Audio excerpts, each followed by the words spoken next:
Nous allons maintenant partir à la découverte de l'IUMI, l'International Union of Marine Insurers, en compagnie de son président Frédéric Denefle, également directeur général du GAREX. On ne parlera pas GAREX là. On ne parlera pas GAREX, non. Alors, vous êtes nombreux dans cette salle à travailler pour des structures qui font partie de l'IUMI. Pourtant, j'ai l'impression, pour avoir discuté comme ça, c'est pas forcément très clair pour tout le monde ou très bien connu. Alors, je vais commencer par une petite question un peu provoque. Frédéric, à quoi servez-vous donc ? Alors, comme on avait bien préparé notre intervention, je suis en mesure de répondre sans trop de difficultés. IUMI, c'est une association internationale de professionnels qui regroupe des associations nationales d'assureurs maritimes et transports. C'est une association internationale non gouvernementale et c'est une association qui a comme objectif principal de réunir des informations sur le risque maritime que nous assurons d'une façon générale, les corps de navires, les marchandises transportées, l'exposition à la responsabilité des armateurs, là où elle n'est pas assurée avec les P&I classiques, le risque offshore.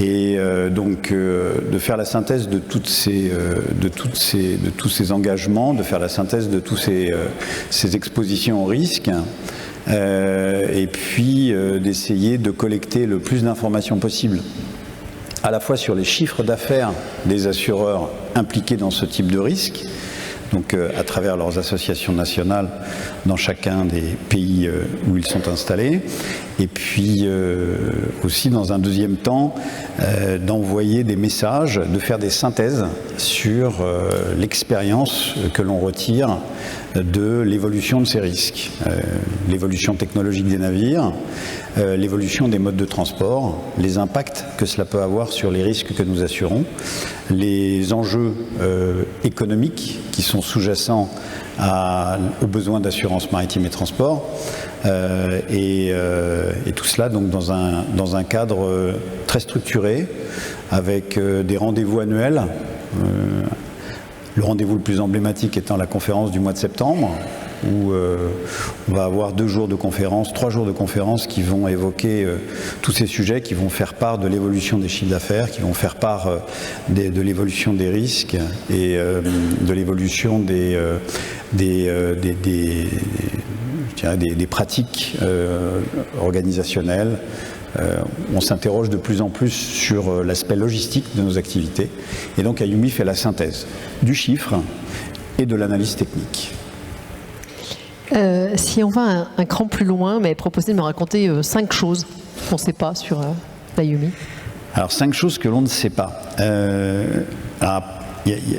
Ça va dépendre un petit peu de l'interlocuteur. Les interlocuteurs qui sont très très impliqués dans l'assurance maritime savent beaucoup de choses sur ce que fait IUMI, et donc ça va être difficile de trouver 5 choses sur lesquelles on va pouvoir piéger tout le monde. Non, la réalité c'est que je pense qu'il faut rappeler 5 éléments importants qui caractérisent l'évolution d'IUMI ces dernières années. Et j'ai choisi de mettre en avant comme première évolution l'implication d'IUMI sur tous les sujets relatifs à l'éducation professionnelle. IUMI a fait un très gros travail de mise en œuvre de prestations visant à envoyer des messages pédagogiques, techniques à la communauté des assureurs maritimes et transports, dans la mesure où les associations membres de IUMI avaient des problèmes pour organiser cela en interne auprès de leur marché domestique. Donc il y a eu un très très gros effort de ce côté, organisé par IUMI, qui a créé un forum éducation, l'Education Forum en anglais, à partir duquel on a recueilli des propositions venant de toutes les associations et visant à essayer de mettre en œuvre un programme de formation ou des messages permettant de préparer les professionnels de l'assurance maritime au risque en question. Alors ça se décline en 3 niveaux finalement, si on doit être extrêmement synthétique. critique. Un niveau ouvert au plus grand nombre, ce sont les webinars qui vont être des webinars accessibles à tous sans aucun frais, qui vont réunir des techniciens, qui vont réunir des spécialistes d'un sujet et qui pendant 1 heure, 1 heure et demie vont mettre en œuvre une explication auquel n'importe lequel d'entre nous pourra avoir accès via Internet. Les tutoriels, alors les tutoriels c'est le deuxième niveau beaucoup plus structuré, tutoriels en faculté, tutoriels en corps, qui vont être des cours réellement structurés autour des matières qui caractérisent ces 2 risques, la possibilité de passer un examen à la fin du tutoriel, hein, c'est un ensemble d'heures qui va permettre aussi de finir par un contrôle des connaissances sur la base d'une démarche volontaire. Là on est dans un exercice qui est payant. Mais qui est payant, mais qui est très accessible. On parle de quelques centaines d'euros, donc tout à fait réaliste. C'est un excellent exercice pour les francophones que nous sommes aussi, pour s'habituer au vocabulaire anglais dans ces matières. Et puis enfin, la dernière étape, ce sont les masterclass. Ça a été créé il y a 2 ans pour la première fois. La première masterclass a eu lieu il y a 2 ans à Londres sur le risque cargo. Et là, on est dans une concentration d'intervenants sur 3 ou 4 jours. Jusqu'ici, ça s'est passé à Londres pour un public réduit d'une 20aine de personnes au maximum, et tout ça en langue anglaise, avec, je dirais, la volonté d'envoyer des messages très pointus, très analytiques sur tel ou tel risque. Donc ça, c'est la première des choses qu'il faut garder en tête, et Yumi a vraiment fait une avancée majeure dans l'éducation professionnelle ouverte à tous en fonction donc de vos besoins avec certains niveaux. Deuxième critère, c'est un critère chronologique, enfin deuxième point important, c'est un point chronologique. Ayumi est une association donc professionnelle qui a cette année, qui aura en septembre prochain 150 ans. Donc une association professionnelle qui a 150 ans et qui a traversé des guerres, des conflits, des crises économiques, des crises épidémiques, etc. Et j'en passe et j'en oublie.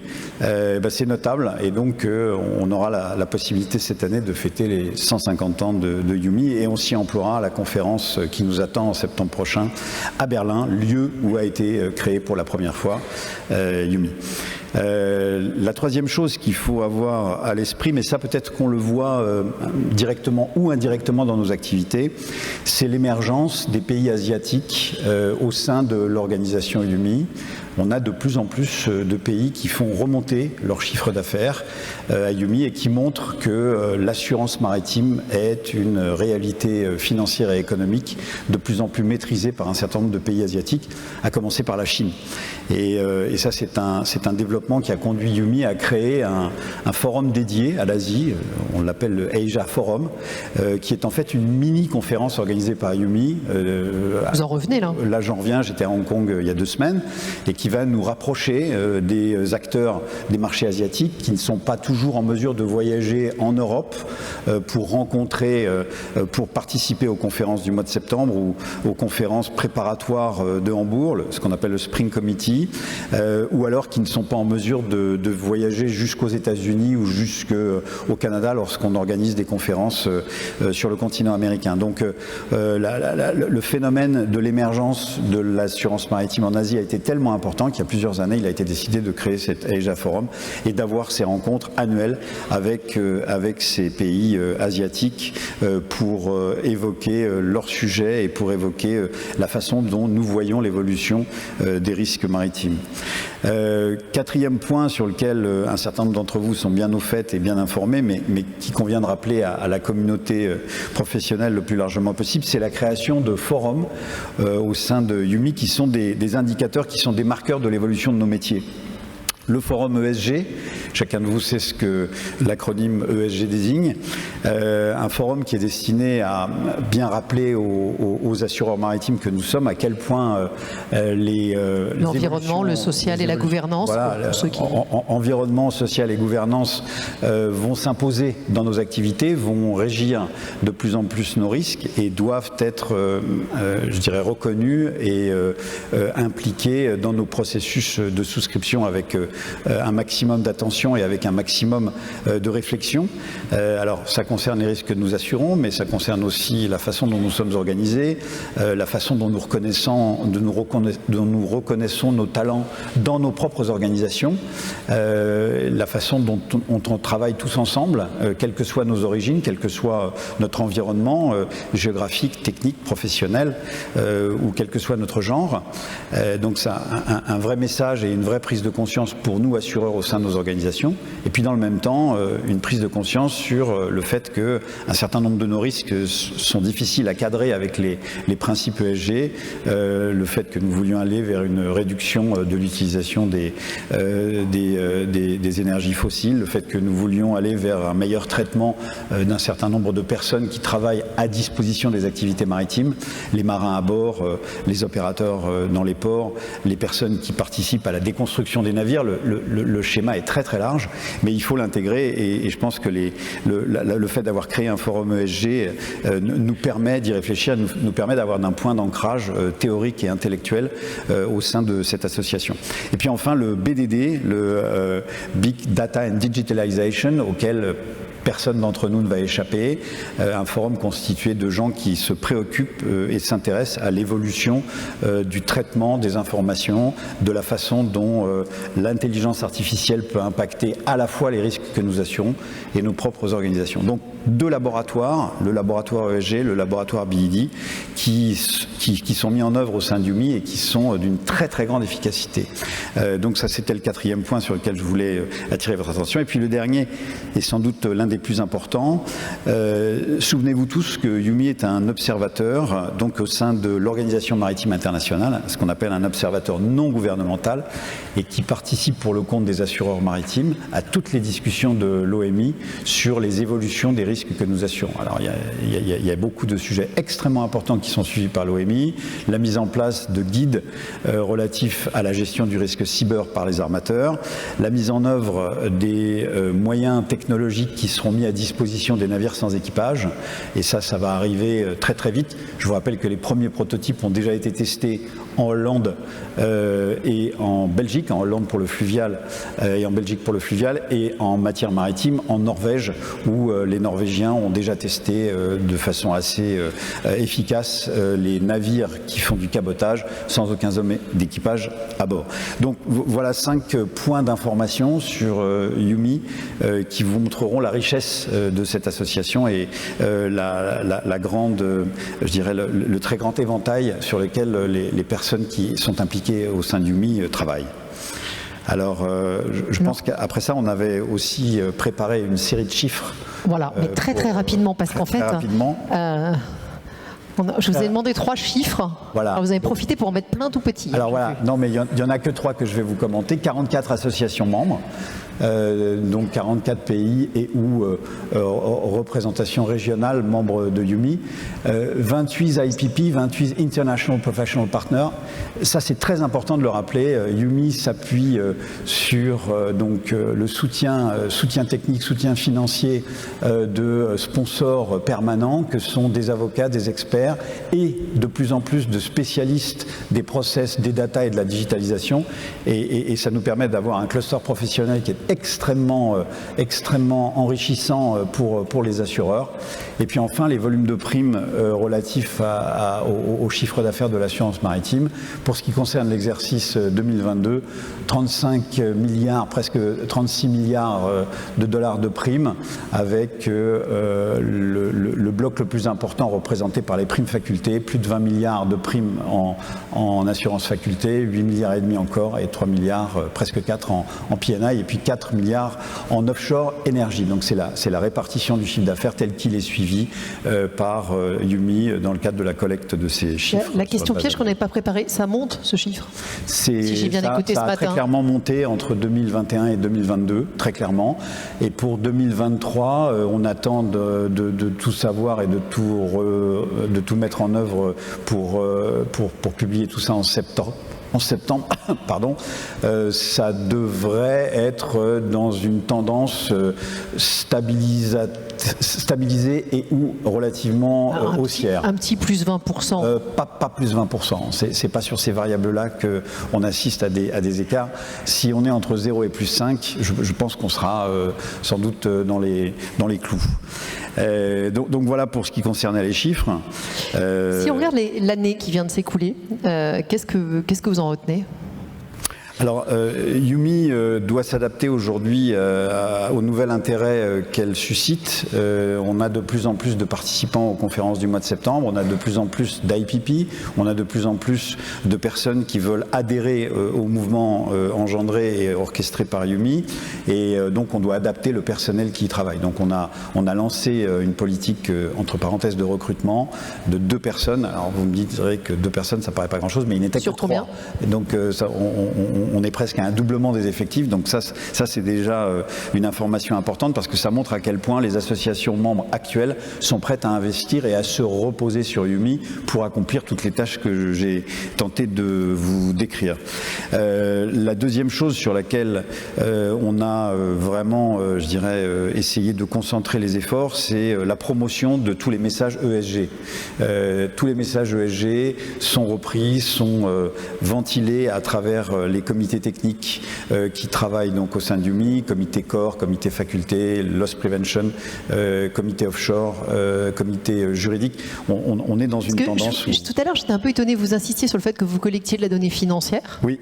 Vous collectez de la donnée extra-financière ou ça c'est pour les PPI Non, on ne collecte pas en tant que tel de la donnée non financière. En revanche, on collecte toutes les informations et tous les commentaires autorisés et structurés sur l'évolution de nos risques. On s'est beaucoup intéressé au risque cyber et on a fait des notes d'information sur le risque cyber. On s'est beaucoup intéressé aux conséquences du conflit russo-ukrainien et donc on a mis en œuvre une politique de communication sur ce qu'étaient en mesure de faire les assureurs par rapport au conflit russo-ukrainien.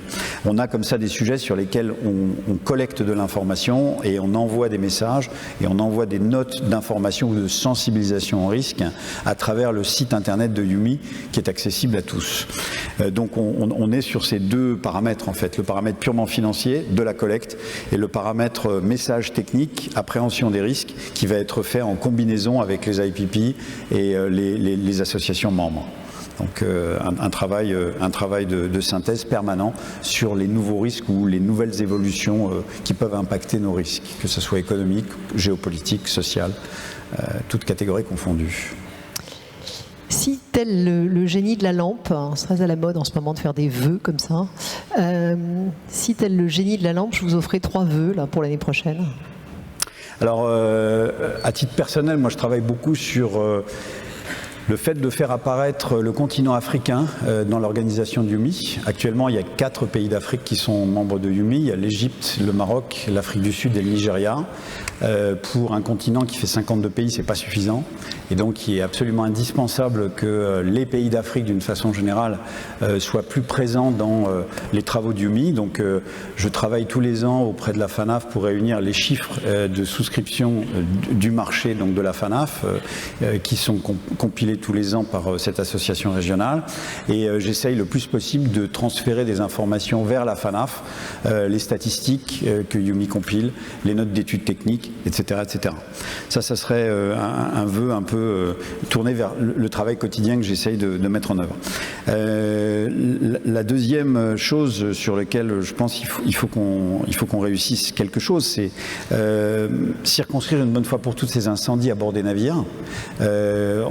L'incendie est quelque chose qui a de tout temps accompagné le risque maritime. Aujourd'hui, il prend des proportions extrêmement importantes. On l'a revu hier matin. Voilà, vous avez pu en discuter hier. Les problèmes qu'on a rencontrés avec les batteries électriques, les batteries au lithium, accentuent encore un peu plus les questions sur ce phénomène. Et il est absolument nécessaire qu'on soit très scientifique et qu'on soit très analytique sur tout cela. Alors non seulement connaître les causes de ces incendies, mieux les cerner, et puis obtenir que l'OMI mette en place une réglementation qui permette de lutter avec plus d'efficacité contre les incendies à bord des navires, en participant directement à de nouvelles normes de construction des navires. Ça commence avec la construction des navires, en fait, la lutte contre l'incendie. Et puis enfin, essayer de nous mettre d'accord Et ça, c'est un serpent de mer avec une profession dont on dépend beaucoup, qui sont les sauveteurs. On travaille beaucoup avec les sauveteurs pour essayer de trouver des facilitations dans nos relations contractuelles pour gérer des événements de mer. Et jusqu'ici, il se trouve qu'on n'a pas réussi à se mettre au diapason. Donc j'espère qu'assez rapidement, on trouvera des moyens de faciliter la mise en œuvre d'assistance pour les navires en difficulté, et puis qu'on mette en place aussi des solutions de facilité pour calculer les indemnités qu'on doit à ces sauveteurs qui sont une histoire extrêmement compliquée et qu'on devrait essayer de résoudre et de simplifier. Voilà pour les 3 vœux. On a un petit peu de temps. Est-ce que vous avez une ou deux questions pour le président de l'AIUMI, voire pour le président du GAREX, profitez-en, j'ai dit qu'on n'en parlait pas. Si on met un petit peu de lumière. Ils ne veulent pas nous mettre un peu de lumière. C'est dur après déjeuner là encore. Oui, question. Il y a une main là-bas. Oui, il y a une main là. Elle a perdu l'hôtesse, elle revient. Une main se lève. Juste au milieu, c'est pas facile. Si vous vous glissez derrière, dans le rang de derrière, ce sera peut-être plus. Oui, bonjour Nomester, ancien journaliste. Les relations avec les sauveteurs avaient été abordées pendant la première ou la deuxième édition du transport assurance rendez-vous à Nice. Alors je ne sais plus si c'est à Nice ou à Cannes. C'est à Cannes. À Cannes. Donc depuis 15 ans, vous cherchez les voies et moyens de régler le problème avec des gens qui vous font faire beaucoup d'économies. Oui. Alors en fait, c'est effectivement un sujet serpent de mer, comme j'essayais de le dire au début de mon commentaire. Les sauveteurs sont ceux qui peuvent réduire les conséquences d'un accident maritime. Et on a mis en place avec eux de très longue date des moyens simplifiés d'obtenir qu'ils s'impliquent dans l'assistance d'un navire pour essayer d'obtenir le résultat le plus utile possible, réduire le plus possible les dommages et rendre le plus possible de la valeur, que ce soit du côté du navire ou que ce soit du côté des facultés des marchandises transportées aux propriétaires. Mais comme vous le savez, l'indemnisation des sauveteurs est calculée sur un certain nombre de paramètres, l'urgence, la difficulté, un certain nombre de paramètres qui sont à géométrie variable et qui sont extrêmement difficiles à, je dirais, universaliser. Et le fait est que l'industrie de l'assurance maritime a toujours estimé que le service du sauveteur était extrêmement inflationniste et extrêmement coûteux par rapport à un certain nombre de missions dans lesquelles il s'impliquait et qui ne nous semblaient pas si difficiles, qui ne nous semblaient pas si complexes à mettre en œuvre. Et de fait, on essaye de résoudre cette contradiction dans l'approche réciproque des assureurs maritimes d'un côté et des sauveteurs de l'autre, en continuant à discuter avec eux pour simplifier les méthodes d'analyse de l'indemnité d'assistance, pour mettre en place des arbitrages qui soient rapides, qui soient moins onéreux, et pour être en mesure d'être plus efficaces les uns vis-à-vis des autres. Et jusqu'ici, compte tenu de la grande variété des situations, compte tenu aussi du nombre de plus en plus réduit du nombre d'assistances, parce qu'il faut aussi regarder comment a évolué le risque en mer, il y a beaucoup moins d'événements majeurs qui nécessitent l'intervention d'un sauveteur, eh bien on a une pratique réciproque de l'assistance qui ne nous permet pas des rencontres et qui ne nous permet pas une continuité dans la relation de façon à se mettre d'accord sur des modes opératoires qui se répéteraient d'une façon régulière, tout simplement parce qu'il n'y a pas de régularité en la matière. Et donc effectivement les discussions continuent, elles ont du mal à aboutir, et puis nous ne sommes pas les seules parties prenantes. Il y a aussi les PNI sur l'aspect pollution, qui sont intéressés par l'aspect, alors je ne veux pas être trop technique ici, mais il faut quand même faire de la technique pour comprendre ces domaines, qui relèvent du domaine de la scopique, c'est tous les investissements réalisés pour éviter une pollution, alors même que rien n'est sauvé, ça relève du PNI et ça ne relève pas de l'assurance corps. Et donc, tout cet aspect de la question, il faut aussi qu'elle soit bien au diapason de ce qu'on essaye de faire. Donc, c'est une partie à 3 bandes et c'est assez difficile de la mener avec succès. Mais on ne renonce pas et on est en contact continu avec l'International Salvage Union, l'ISU, qui est tout à fait à l'écoute de YUMI et qui considère que YUMI est un partenaire de premier choix pour discuter de tous ces points, et les discussions continuent. Il n'y a pas de rupture dans les discussions. Une autre question ? Oui. Louis Guarino, la tribune de l'assurance. Oui. Oui, je suis juste au fond à gauche. Au fond à gauche. Merci. Très bien. Oui. Louis Guarino pour la tribune de l'assurance. Une question sur géopolitique depuis le 7 octobre 2023, les attaques des Houthis en mer Rouge. Votre décryptage du point de vue des relations de l'IUMI avec l'Union européenne. Il y a une mission européenne qui a été instaurée le 15 février, la mission Aspides par Joseph Borrell, mais cette mission n'est que défensive.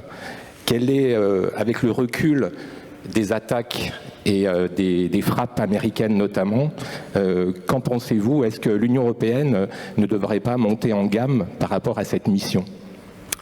Alors, à titre personnel, moi je pense que tout vaut mieux qu'une implication militaire. Donc si on est sur de l'escorte, si on est sur de la surveillance, si on est sur de l'échange d'informations, on est dans une phase qui est constructive, encore pacifique et qui peut avoir des résultats très utiles.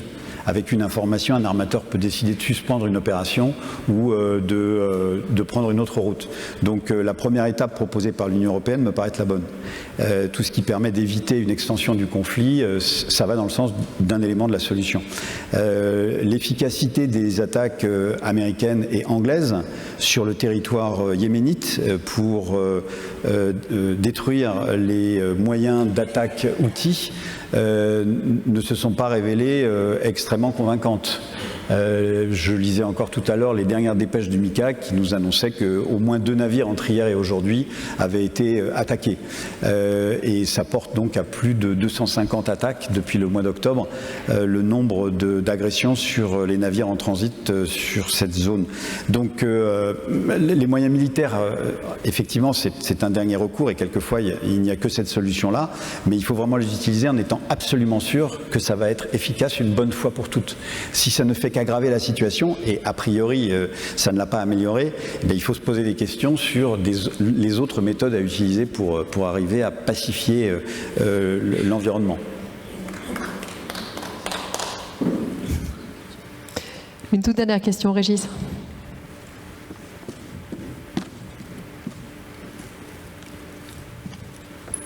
Faut vous décider, mesdemoiselles.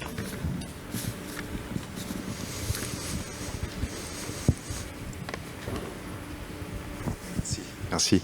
J'avais une question, mais en fait je profite aussi de faire un commentaire par rapport à l'assistance pour répondre un peu à la question sur les 15 ans et faire une proposition aussi à Frédéric. Depuis 15 ans, nos relations avec les sociétés d'assistance se sont énormément améliorées.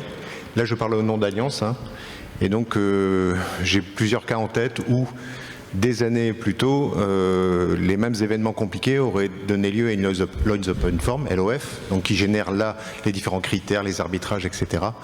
Et les relations beaucoup plus proches avec les sociétés d'assistance nous ont permis, même dans des situations d'urgence, de négocier des contrats, daily rate, lump sum. Donc voilà, il y a vraiment des choses qui se sont améliorées et Frédéric, ben, dans le cadre des travaux d'IUMI, je pense qu'on est nombreux, enfin en tout cas moi, c'est mon cas, mais nombreux côté claim qui peuvent remonter des informations de ce type pour alimenter les débats. Et ma question elle est très simple. La proportion de chiffre d'affaires entre Corfac, P&I, est-ce qu'elle est toujours, en général, toujours la même, en proportion? Parce que je m'attendais en fait à voir le P&I peut-être plus proche du corps, voire devant le corps, mais j'ai peut-être une complètement idiot. Non. En fait, la proportion, elle est le reflet des valeurs en risque. Si on prend ce qui transite en mer et ce qui est transporté par voie maritime, on a des rapports qui sortent tous les ans et qui sont très continus, hein, très récurrents sur ces informations. 100 000 navires de plus de 500 tonnes de jauge brute, bon an mal an, et puis des milliards de tonnes de marchandises transportées tous les ans. Les deux variables sont chiffrées. Il y a un rapport de la CNUSED qui chiffre tous les ans la valeur de la flotte mondiale. La valeur de la flotte mondiale, bon an mal an, 1500 milliards de dollars. La valeur du commerce international de marchandises, 37 000 milliards de dollars. Donc un écart extraordinaire entre la valeur de la flotte commerciale et la valeur des marchandises transportées. Et ça se reflète d'une façon régulière dans les chiffres d'affaires primes pour ces risques. La prime faculté est toujours la plus importante. La prime risque corps est la numéro 2 dans le classement des primes maritimes et toujours dans des proportions qui sont à peu près identiques. On n'a pas de saut qualitatif ou quantitatif du côté des navires qui fasse que les valeurs à assurer soient tout un coup du côté des corps de navires si importantes qu'il y a un effet rattrapage par rapport aux valeurs en risque côté marchandises transportées. Donc la proportion est à peu près, je dirais, la même. Alors après, il y a 1 ou 2% qui peuvent changer d'une année sur l'autre, mais c'est assez continu. Plus de dernière question, en fait. On est juste à l'heure. Ah si, il y a quelqu'un qui Il y avait une question là-bas. Alors la toute dernière question. Bien. Merci pour la présentation. J'ai suivi avec beaucoup d'attention la sous-représentativité de l'Afrique, du continent africain à IOMI. Bon, je devrais me présenter d'abord. Je suis Achille Amen, doctorant à l'Université de Paris 1 Panthéon-Sorbonne, et dans une autre vie au Conseil national des chargeurs du Cameroun, où d'ailleurs on a eu organisé un excellent événement l'année dernière. Donc j'ai bien suivi concernant la sous-représentativité de l'Afrique dans l'IOMI. Est-ce que, à l'aune de ce qui du Asia Forum dont vous avez parlé, il n'y a pas des initiatives qu'on peut envisager pour l'Afrique dans le but justement de relever un peu le taux de couverture d'assurance maritime en Afrique, puisque comme vous le savez, le taux d'assurance maritime, de couverture d'assurance maritime, il est très très bas. Oui, là, il y a une réponse très simple que je peux faire à cela, parce que je sais que le temps joue contre nous et j'ai ici une juge de paix qui est d'une redoutable efficacité. Vous avez actuellement un contournement de l'Afrique du fait de ce qui se passe en mer Rouge. On voit ça comme un problème. Un certain nombre d'armateurs nous parlent des coûts, etc. Et ils ont raison, c'est a priori, et en première analyse, c'est un coût. Mais ça peut être aussi une possibilité pour accentuer et accroître les connexions maritimes avec l'Afrique. Parce que quand on contourne un continent, on peut se dire, bah tiens, je vais faire une escale ici, j'ai 150 conteneurs à décharger, j'en ai 150 à charger, et il y a peut-être quelque chose, il y a peut-être un coût à jouer sur le plan commercial. À partir du moment où on multiplie les points de connexion logistique maritime avec l'Afrique, on peut avoir un taux de pénétration de l'assurance maritime plus grand, parce que vous aurez un volume transporté par voie maritime qui sera plus important et qui se fera à meilleur coût. Donc une meilleure desserte de l'Afrique par voie maritime, ça peut être aussi une occasion d'accroître la prime maritime que vous pouvez collecter dans les pays d'import. Quelle chance cette crise en fait? Pardon ? Quelle chance cette crise? Ça peut être considéré comme un test pour voir s'il y a quelque chose qui peut se développer au niveau de la connectivité maritime africaine. En guise de conclusion, un petit mot. Qu'est-ce qu'on doit retenir? Les assureurs maritimes ne vont pas échapper aux évolutions technologiques pour de bon. C'est au niveau du risque assuré, les nouveaux carburants, les navires ou les engins de transport sans personne, sans effectif, sans homme d'équipage. Et il faut que ça se reflète aussi dans notre approche du risque. Il faut qu'on soit prêt à faire face à ces évolutions. Et donc, il faut qu'on investisse en matière de connaissances techniques pour maîtriser cette nouvelle situation qui vient vers nous. Puis la même chose valant pour nous, le fait qu'on ait cette révolution du numérique et de l'intelligence artificielle qui gagne tous les métiers petit à petit, mais finalement assez rapidement, doit nous obliger à repenser nos modèles de souscription, nos modèles de gestion. Et dans des délais, je pense qu'ils devraient être assez courts, en fait. Voilà. Un beau challenge. Oui, absolument. Merci beaucoup, Frédéric Nefle. Merci à vous.